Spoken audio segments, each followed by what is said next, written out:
everyone will be able to see the screen. Let's see.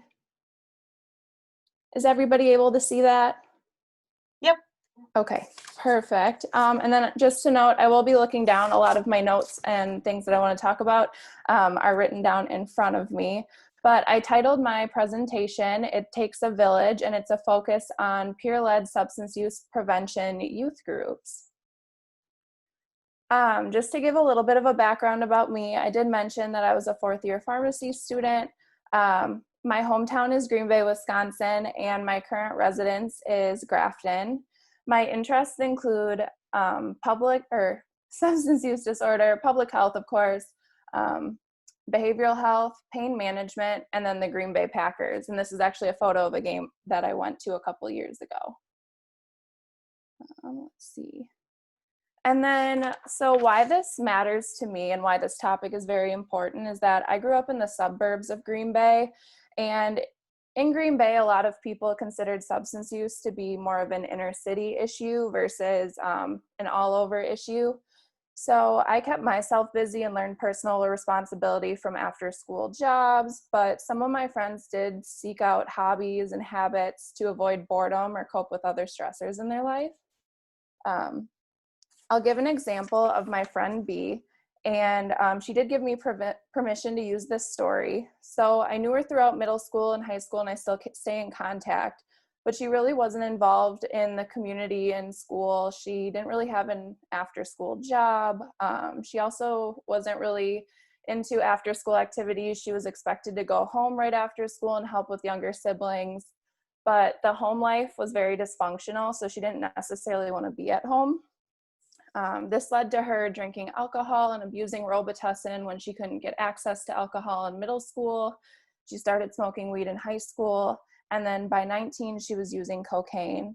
And I did also want to note that these were substances that she talked with me about that she was confident she had taken. She doesn't know if any of them were ever laced. Now, as a young adult, she does try to stay away from substances the best that she can. However, sometimes she'll still turn to them to cope.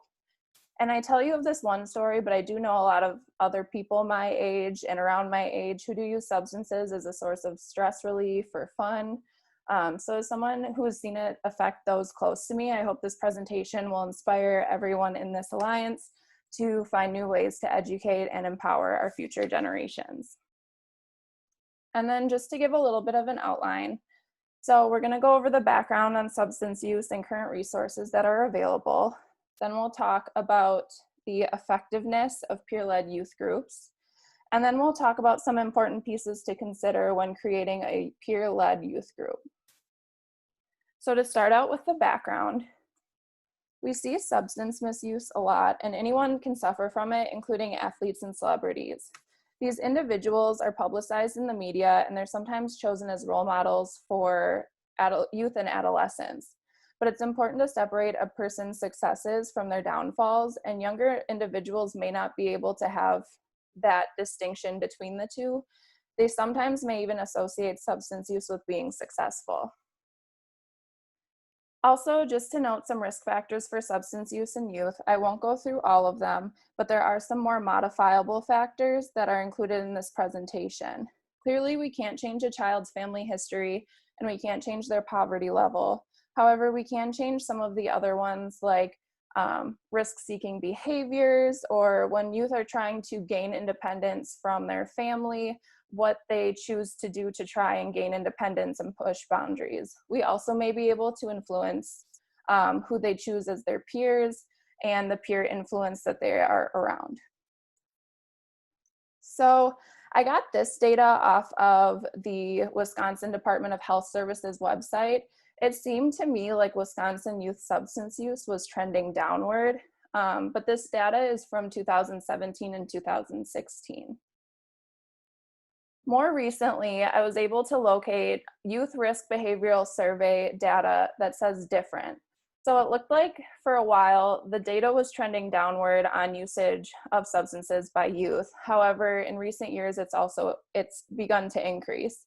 And I think it's important to keep in mind that coronavirus is probably not helping this trend. Another thing that may affect youth substance use is marijuana legalization. Marijuana has been legalized medicinally and or recreationally in surrounding states like Minnesota and Michigan and Illinois, as shown in the photo. And with Wisconsin being surrounded by these states, this may be pretty confusing for adolescents, leading them to think it's not harmful.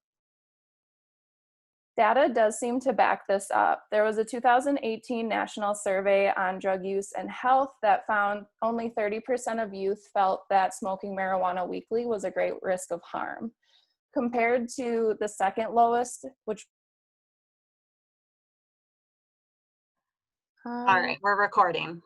All right, so as I was mentioning, marijuana legalization may influence usage rates, especially with the surrounding states of Wisconsin legalizing marijuana either recreationally or medicinally. These things are really important to consider just because it may be confusing for adolescents, leading them to think it's not harmful. I also wanted to point out that a 2018 national survey on drug use and health found only 30% of youth perceived smoking marijuana weekly as a great risk of harm. This is really low.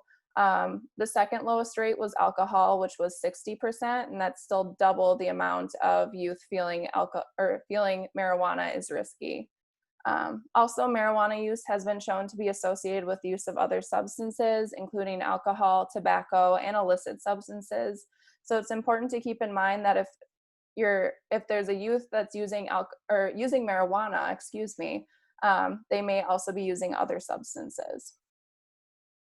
And then as for existing resources and programs, so I looked up the Wisconsin Standards for Health Education, and beginning in grades 3 through 5 through senior year, health education is expected to include information on refraining from alcohol, tobacco, and other drug use.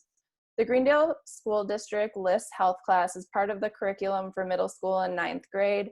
And just to find out a little bit more information, I did reach out to Dave Vogt, who's the Greendale School District social worker. He told me about the three-prong approach, which I think everyone here will appreciate because I'm sure they've heard it before.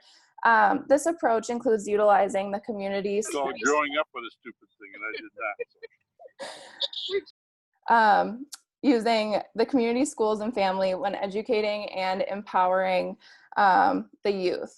And what they do is, the main goal is, especially within the school, they want to provide information in a non-scary way on what healthy choices look like and why healthy choices are important. They chose to focus in on middle school because from previous surveys, it's shown that middle school is where issues tend to start. And they also chose to focus on they wanted to avoid using a national program because they wanted to make the program specific to the needs of the community, and also creating their own program would allow for more follow-up in the future school years. They do have some clubs and activities that use peer influence, but that doesn't mean that the Community Alliance can't make their own. They may actually just be able to work with these clubs. We also talked a little bit about the universal or national programs, and they are a great basis for information, but they're not the best. The most familiar example that I have is DARE, and I actually had this program growing up. The makers of DARE did turn it into Keeping It Real after some data showed that DARE was actually counterproductive. Students were actually leaning towards using alcohol and other substances rather than staying away. And when you think about a school program, it really is one piece of a bigger puzzle when you're relying on a school program to send messages that a community and the family should also be sending. Another example I found was a three-prong approach in Iceland. They felt that they found that their youth substance use was skyrocketing, and they implemented a program to curtail this. First, they had a curfew for youth between the age of 13 to 16. In winter, the curfew was 10 p.m., and in summer, it was around midnight. They then requested more parental representation on school councils, and they even added a home and home and school organization just to keep both sides informed. They expected the parents to sign pledges, and these pledges just included parents saying that they would have conversations with their kids about lived experiences. They would familiarize themselves with their children's friends. They would also enforce the curfew, and they would be reminded of the importance of quality time with their children. The parents were also offered $500 to spend on after-school activities, but after this program was implemented, a lot of new sports and after-school extracurriculars began, and they were free, so the parents didn't necessarily have to spend that money. And in the end, this worked out in Iceland's benefit. The rates of youth substance use began to lower. A quick or a closer to home check and Google search showed Ohio had a lot of youth-led substance misuse prevention programs already available. So there were two that I really wanted to highlight. One was the Ohio Youth-Led Prevention Network, and this was started in 2011. It was formed by youth and youth providers, and they work across the state to inform peers on consequences of substance use. The other one is Ohio Adult Allies, and this is a network of adults who serve as mentors, and they provide a little bit of guidance for these youth-led groups. I felt it was really important to highlight them because there is this network, they have information for one another, and they're really there just to be in the background and provide guidance if needed. I also wanted to check and see if Ohio youth substance use lowered after the implementation of these groups. And as you can see from 2011 to 2019, the rates did lower. I couldn't find any data about if the groups were directly leading to these rates lowering. However, I do believe the groups played a role in lowering these rates. Other programs throughout the nation include SAD, or Students Against Destructive Decisions.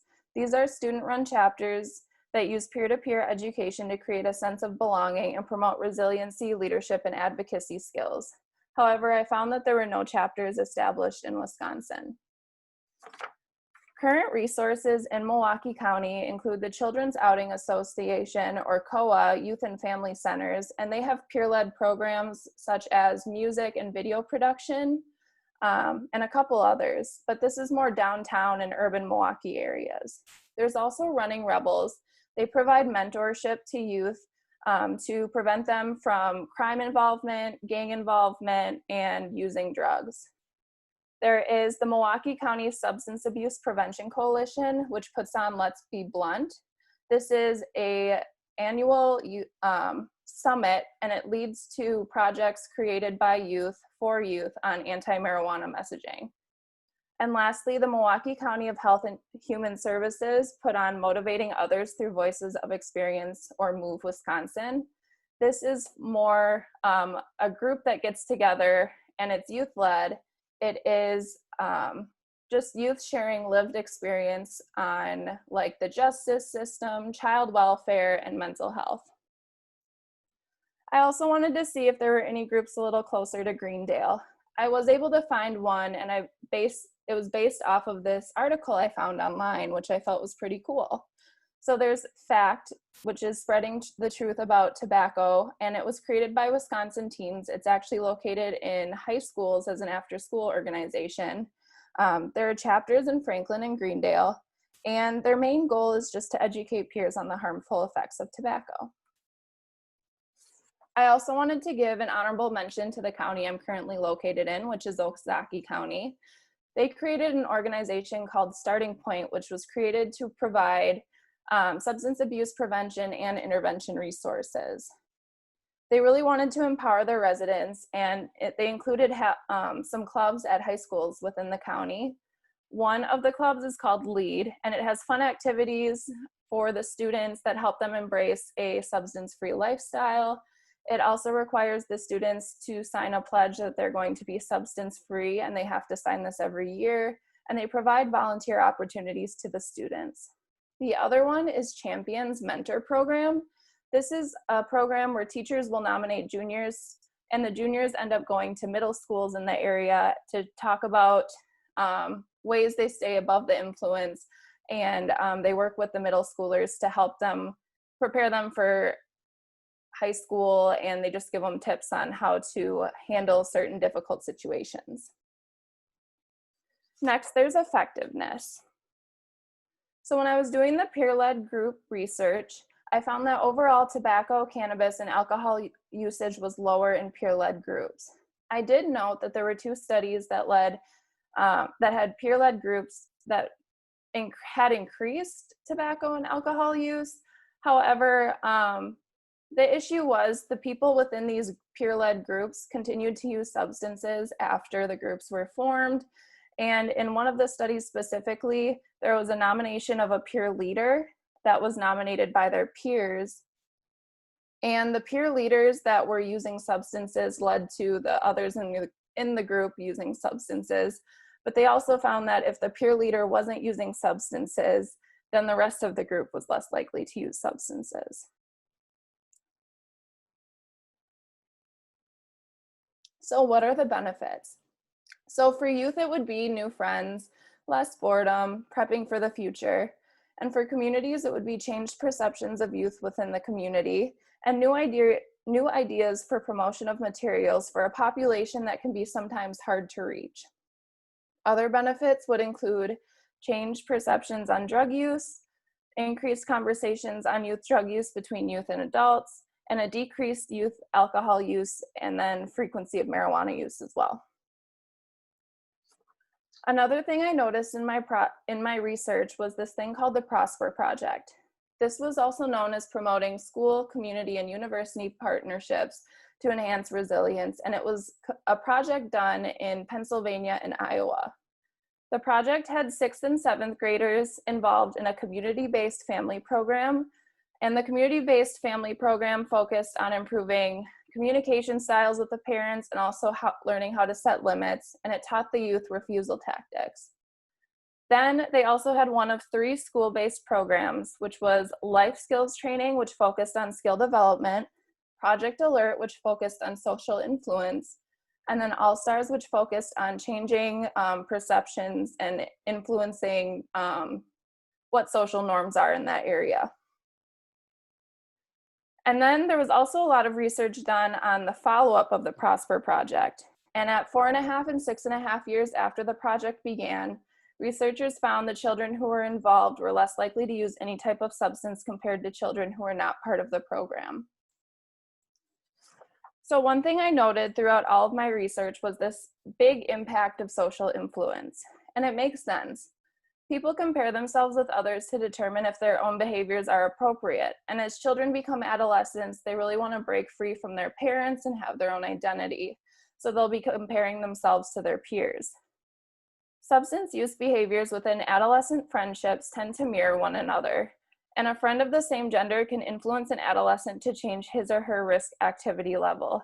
Therefore, if a friend is willing to jump off a bridge, you might want to consider if other youth are also considering it. So for social capital can also affect social influence, and it's known as the structure of the community's social organization. Sometimes it's also considered to be collective intelligence, which is just learning from one another. Social capital has a couple pieces to it, 3 pieces to be exact. There's bonding, which is seemingly similar connections. There's bridging, which are connections that are equal in status and power but seem different. And then there's linking, which is a type of bridging involving 2 people with different levels of authority. There's also an underlying theme of public life skills, which include active listening, mediation, and evaluation. So where the Community Alliance fits in. Building a peer-led youth group that centers around substance use prevention will create connections with local youth in the community. It'll also allow for an interactive environment for these youth to build new relationships, and it'll expand access to skill development resources for the youth. It's really important for the community to include this messaging, especially if students are hearing it at school and at home. And then just to go over a little bit on the implementation. So part of the goal, of course, is going to be substance use prevention. And many substance use prevention groups tend to focus on a specific substance. However, guidelines on pediatric care discourage the misuse of any substance by adolescents. This youth group should include information on all substances, in my opinion, just because we don't know what experiences these children are going to be put in, and it's best to give them a basic knowledge of the risks of any substance. But we also want to keep in mind that we want to help them build social capital. I mentioned before that peer relationships and community relationships are really important with social influence. However, we also want to help these kids determine their own identity and really mature into the people they want to be by helping them with skill improvement and self-image. There were also some key elements that I wanted to touch on.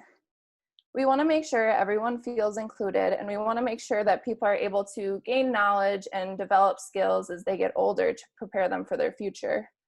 The group should be voluntary just because we don't want anyone to feel forced. That way people are more likely to get involved with the group and the projects.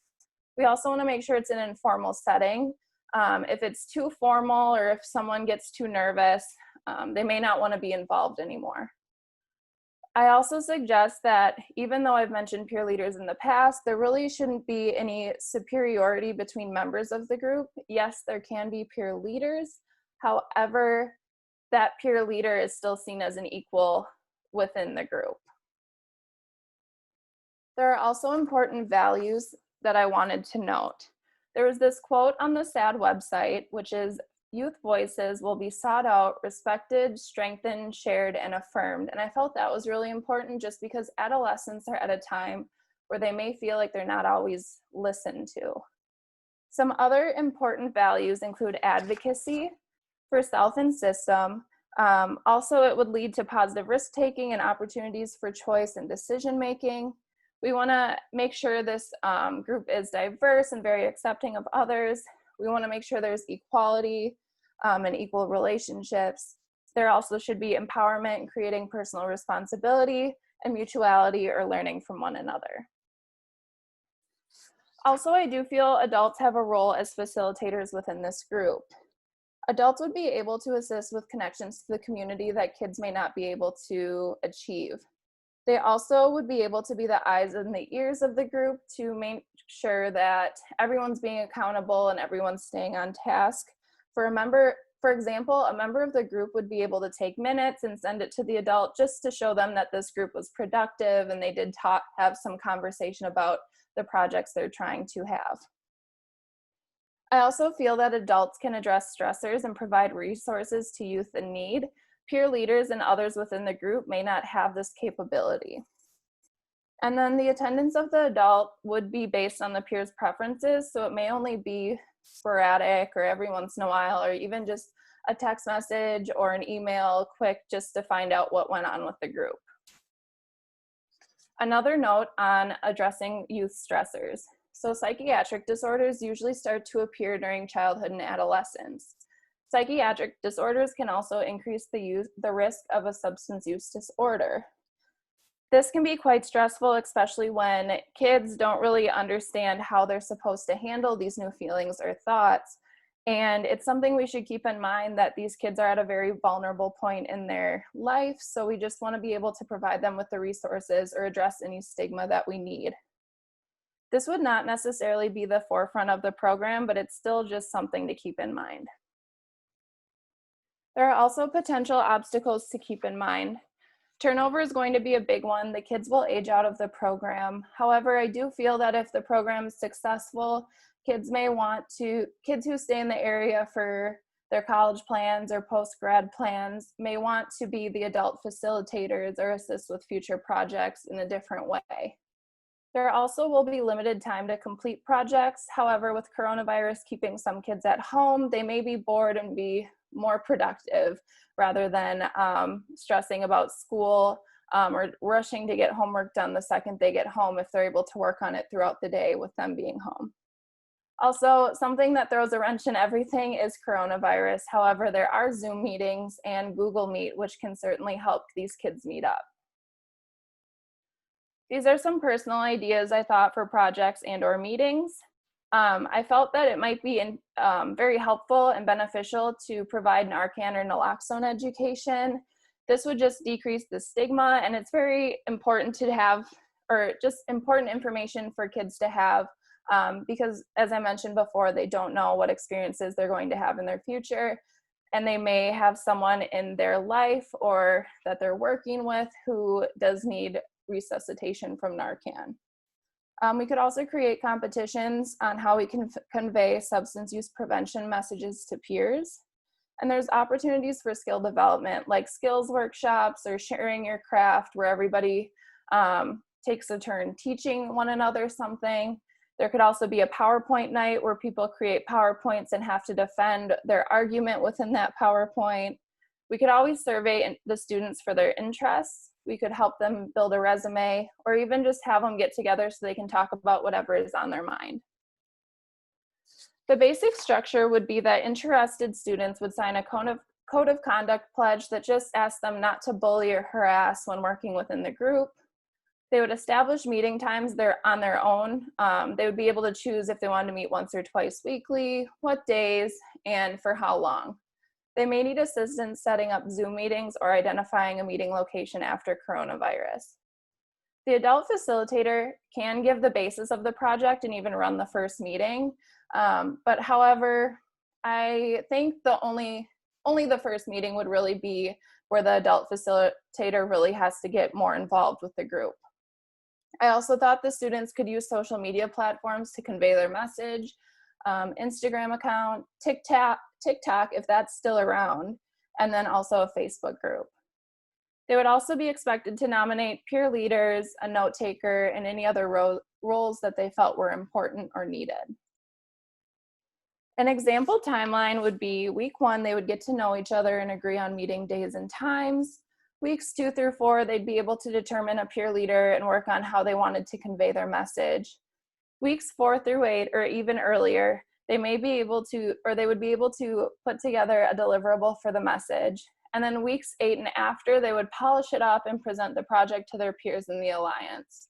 Now, I don't think this presentation would be formal necessarily. It could just be a newsletter or a screenshot saying, hey, we made a Facebook group for our friends at school for this new club we made. Or, oh, we made an Instagram account and we're sharing these messages with our peers. I also felt that in between projects, the youth could get together and have meetings for future ideas or even work on building other skills.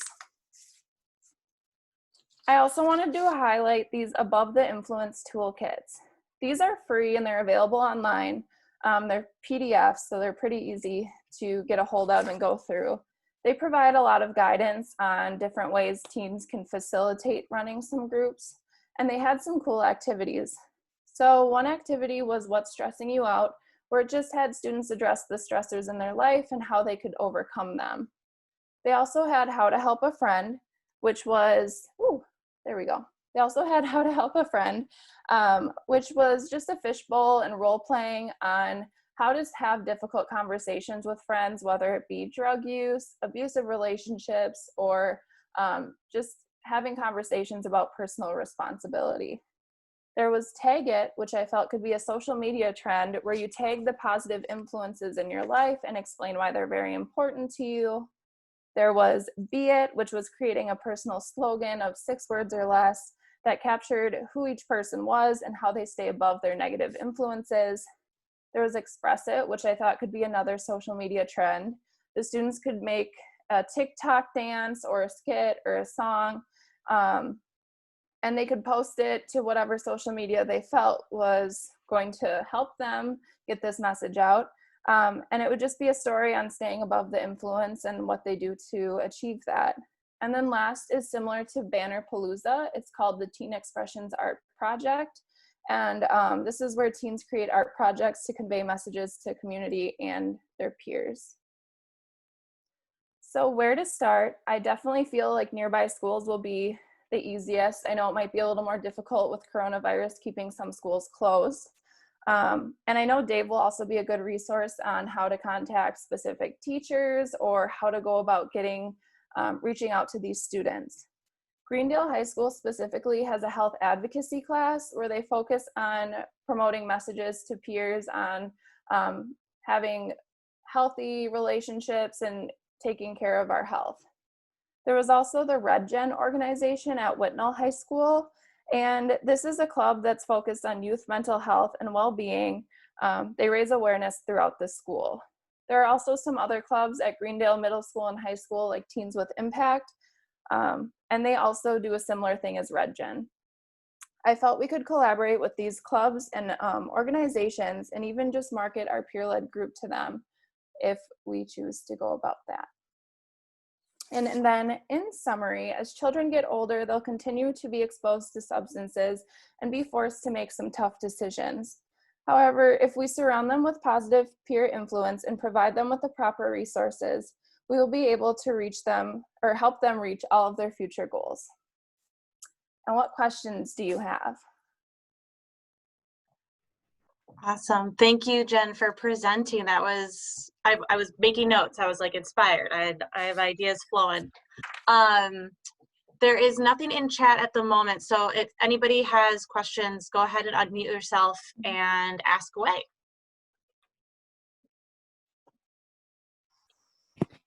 And I had one question.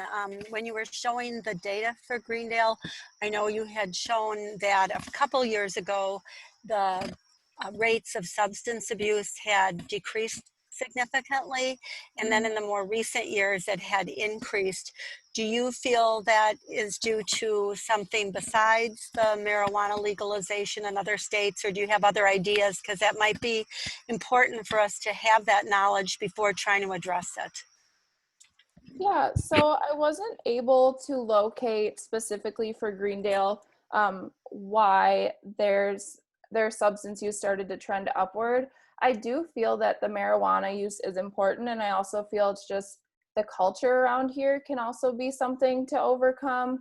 I personally know up in Green Bay and even around here, there are some families where you get to a certain age and the family's like, well, this is when I started using alcohol, or this is around the time that I experimented with substances in high school. So I certainly feel like marijuana legalization does play a big role in it. But it also could be just the culture around Wisconsin, unfortunately. Do you think vaping has anything to do with that too? Because I know people are vaping substances besides nicotine. Absolutely. Vaping has just created another way for youth and even adults to utilize marijuana and other substances. And I think now that it's the trend and it's really cool to vape, even with the health risks involved, that definitely plays a role. I had a question too. So as you were kind of talking about the different clubs and like the examples in Ohio and stuff like that, like, did you come across anything in your research about any benefits or pros or cons around having the youth group be like a school-based group versus like a group that meets outside of the school environment that's more like community-based, maybe based with like another organization or something like that? Some of the groups did have meetings off-site or off-campus, but a lot of them did have meetings after school, and I didn't see any issues in either one. There wasn't any research that really compared the two, unfortunately. However, there was a lot more research available on just having those after-school programs or the after-school clubs and organizations. And it did show that they were beneficial, and it's kind of easy to catch the kids because they're at a school, they're with their friends, and then right after school they can have their meeting or organization presentation. Gotcha. Yeah, it might actually kind of provide like a protective factor in giving them something to do right after school, like before mom and dad get home, around dinner time and stuff like that. Yeah, and I will note that I know COA in Milwaukee specifically, they do try to catch the students like after school. Running Rebels does too. I don't know if they specifically have programs at schools right after school, but they try to even base where they're located near schools. That way kids don't have too far to walk. That's really smart. Mm-hmm. Chris, I want to pick your brain because Chris actually has been involved in a lot of youth youth prevention work. So what are you thinking? Oh, There, I think I'm on mute. Okay. You know, I think we have had groups, very similar groups that to what she presented, that were working specifically on tobacco, and that type of group could be expanded to include messages on alcohol and other types of drugs too, rather than creating a separate group for each type of substance, you know, which would be difficult. I know some of the groups that we had at school have kind of shifted and you know, so I don't know where we're at exactly with our groups at high school anymore. yeah, that's You know, so. Right. Yeah. So we, the Teens with Impact advisor actually left the school district. So we're not sure if that group is going to, what's going to happen with that group come the fall. And now with COVID and everything else, it's just a really hard time to kind of wrap our heads around starting something. But that being said, I think maybe one of the silver linings of COVID is that we might have to do things virtual, and that might make it actually more accessible to get kids from both Greendale and Whitnall involved in something without, you know, without having to deal with transportation or location issues. Yeah, and I got really, I was just very interested in this health advocacy class that the Greendale High School has.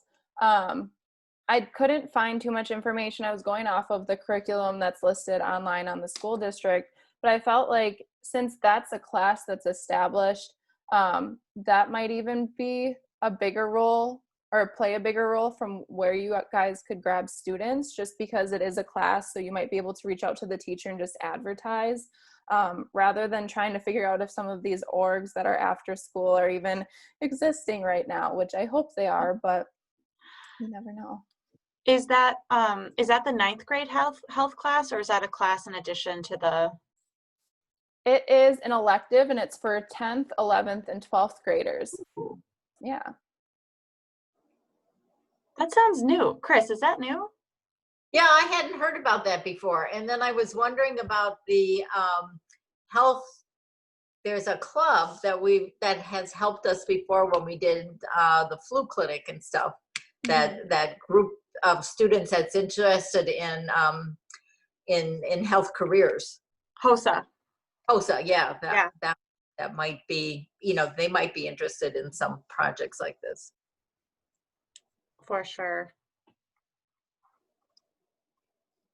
But that health class, I hadn't heard about that before. That's interesting, because that's right up this alley. And it's an elective. I like the idea of reaching out to kids that are in elective activities in general, because they're kind of, you know, they're not there just because they have a required class. You know, they already kind of have an interest in it. Yeah. And based on the curriculum and the description of the class, it was really just sharing the message of how to take care of yourself to your peers. It seemed like it would be a really good fit for this. Interesting. It does. In the school district, I know they're always looking to have students do real life projects. So, I mean, this is kind of a real life project. Yeah.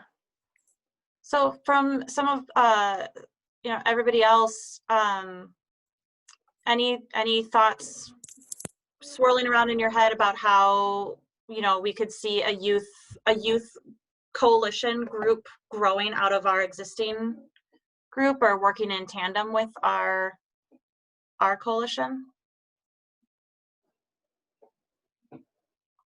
or how that might work?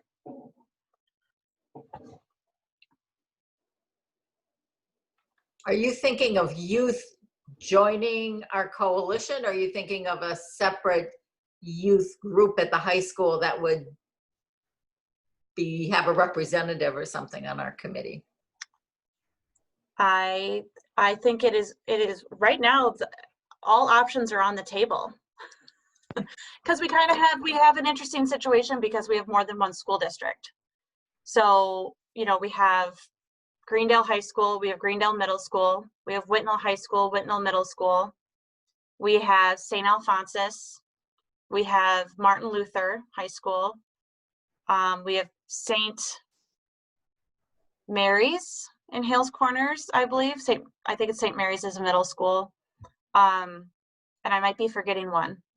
So we have a bunch of different schools in our area, and so it's kind of how do we? Kelly, come here. Kelly.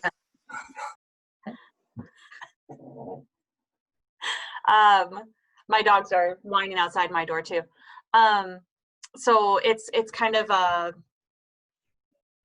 challenge to see how we could involve kids from different parts of the community to be part of potentially one kind of community youth group, you know, instead of just being in each school. I like the idea that Jen mentioned of having one organization that focuses on all substances. I think I also like the idea that if we can sort of see what's out there already, so we don't have redundant groups. You know, we already have things going on in Greendale. We don't need to add more on top of that. So if we can keep it to maybe one organization that spans these, 8 areas you had mentioned, or 8 schools somehow? Yeah, I think, that's a good point. Yeah, we definitely don't want to recreate the wheel. And yeah, I agree that having a group that focuses on kind of just substance abuse in general and letting the kids kind of pursue topics or substances to advocate against or you know, send out messaging to their peers about, because that could actually really help inform us as to what the current trends are, right? Because if, you know, they have interest, they see it, then we might be able to get a little bit more ahead of the curve in terms of our efforts as well. I think the challenge is, how do you connect these 8 schools? Right now, yeah, we could do Zoom, but down the line, if we make these after-school activities and they're, you know, 2 and 3 miles apart, getting together is not all that feasible. So that might be just sort of a constraint for us to think about. Yeah, might have to be like maybe like a rotating meeting site or something, and everybody, the other sites like connect via Zoom, or maybe a mixed way like that. I don't know. The world, you know, COVID's really expanding our technological reach. So, or, you know, based on what Jen said, we asked them what they want to do. Yeah, exactly. Oh, you're so Exactly. I mean, even like a Facebook group, or possibly like a monthly summit where if they did have the orgs at each school, there would be a point person that would have to meet once a month just to make sure everybody's like talking and on track with projects, just to share ideas that way. I don't know, I'm really leaning towards a Facebook group for just some ideas, just to get some people communicating a little bit and staying on track, even if they are at different schools. That's a really interesting idea.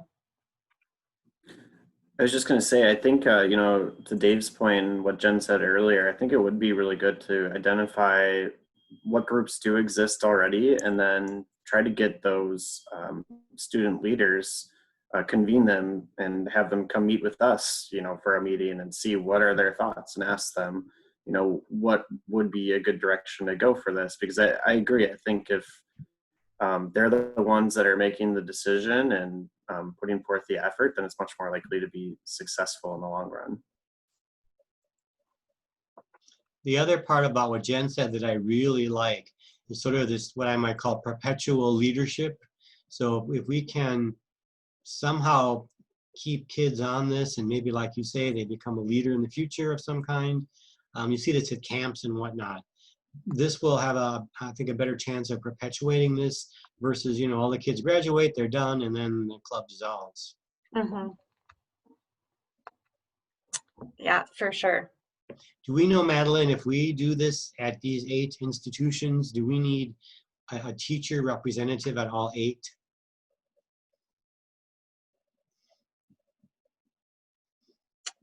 I don't know. It helps. It helps. It helps, yeah.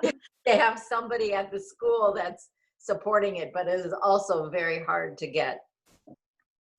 Yeah. So it definitely helps being, I mean, I tried to advise FACT as a, health department, as a school district employee, but not actually working at the school during the school day. And it was really hard to keep those kids engaged when you don't have the opportunity to like run into them in the hallway and be like, hey, can't wait to see you after school. Like, we're going to do fun stuff. And have that type of relationship with them. It's really hard to keep them engaged if there isn't at least some school administrators kind of helping us out on the ground maybe. So yeah, we're definitely going to have to do some networking and strengthening some relationships with them at all the Just schools. a thought on that health class that's at Greendale High School. It struck me.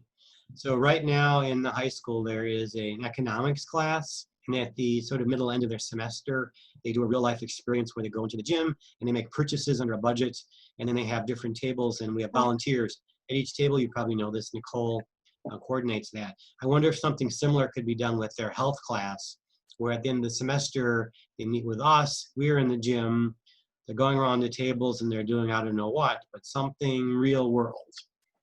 Something where they actually now can use their knowledge that they learned in the class, meet with us, and we do something with them. That's interesting. Yeah. Like a Game of Life. I know it's not called Game of Life, but it's almost like Game of Life, but health edition. Yeah, I really Exactly. I mean, it could be anything from, making a doctor's appointment to, my kid has a problem to, I don't know, something with the police or the fire or a relative's in trouble or who knows. Mental health issues. Yeah. In family or personal. Or Yeah, I really like that idea, Dave. And I think one of the strengths of having our community alliance connecting with this type of youth-led group or even a class like that is that we are showing them that this type of work doesn't end once you graduate and get out of your club. Like Jen was saying, there's still issues for adults when it comes to substance misuse, and there's still a lot of opportunity for them to be involved in this work as they become adults themselves. So I really like that idea.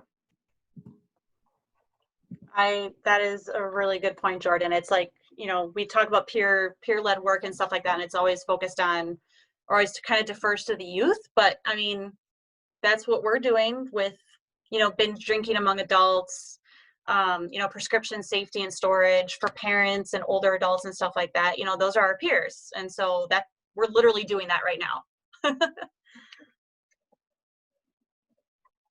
And I do think that having these conversations and giving this information in high school is going to be helpful, just because like there are some people who are young adults and even older adults who don't know how to have those conversations about binge drinking with their peers or substance use with their peers.